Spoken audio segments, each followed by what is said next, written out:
prayers help too.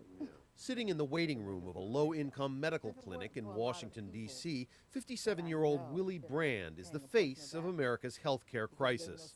She recently lost her job and her employer-provided health insurance. The very day that I got laid off, the very next day was like, oh my God, what am I going to do about my insurance?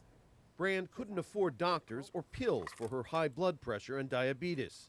I took myself off of medications, self-medicated myself, ended up in the hospital. Now she's stuck with a mountain of debt. My medical bills, just one bill alone is $8,000 after my hospital stay. I have a doctor's bill for one visit, which is $800. And that's just the couple. So I have no way of paying that back right now. How I'm going to do it, I have no idea.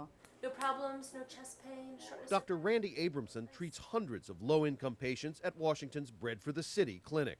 If they had had their blood pressure treated, they would have been fine, but they wait, let it go, they come in, their blood pressure is sky high, and they end up in the emergency room or walk into your clinic with a stroke or a heart attack. A new government report shows 40% of low-income Americans don't have health insurance, with poor people and minorities more likely to get sick and less likely to get the care they need. The U.S. has the world's most expensive healthcare system. At $2.3 trillion a year, it spends twice as much as any other country.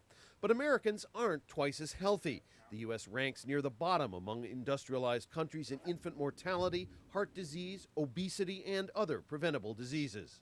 The problem is Americans want to go to heaven without dying, okay?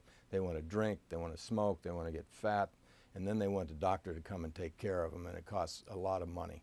The high price of health care is hurting the overall U.S. economy as well, with huge companies like General Motors collapsing, partly due to the expense of paying for employees' health insurance. The U.S. government is burdened with the cost of paying for elderly Americans' health care, costs rising so steeply they threaten to empty the Treasury within a generation. We have finally decided it's time to give every American quality health care at an affordable cost.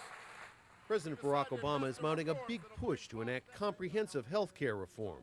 But Obama is battling powerful economic and political forces, including the insurance and pharmaceutical industries. Obama wants to launch a government health insurance plan to compete with private insurers.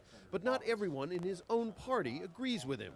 Some Democrats want systems like those in Canada or Britain, where the government covers everyone. The opposition Republicans generally oppose any expansion of the government's role in health care.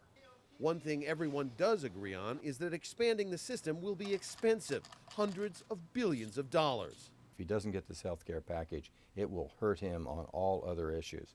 This is a big deal for the Obama administration. Thank you, everybody. God bless you. It's a fight that will consume most of Washington's political energies for the next several months. Obama wants the legislation on his desk by October. Rob Reynolds, Al Jazeera, Washington.